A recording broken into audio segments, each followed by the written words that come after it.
కౌతాలం మండలం ప్రముఖ పుణ్యక్షేత్రమైన ఉరుకుంద గ్రామంలో భక్తుల కల్పతరువు మహిమగల శ్రీ గుడారం ఈరన్న స్వామి నూతన దేవాలయం మరియు విగ్రహ ప్రతిష్టాపన మహోత్సవం ఘనంగా నిర్వహించారు. భక్తుల సహకారంతో 12 లక్షలతో నూతన దేవాలయం విగ్రహ ప్రతిష్ఠ చేసినట్లు గాదిలింగప్ప స్వామి నాగేష్ స్వామి తెలిపారు. 3 రోజుల పాటు జరిగిన గోపూజ, గణపతి పూజ, హోమం, యజ్ఞం, నవగ్రహ మంత్రపుష్పం, వేద పండితులు పూజలు చేశారు.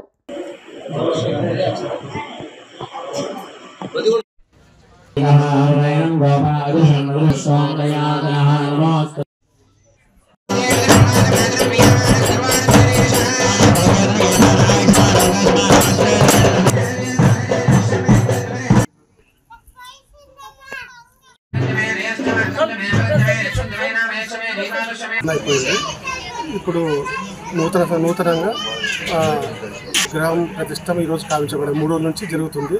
ఈరోజు తాత విగ్రహం ప్రతిష్ఠించబడినది.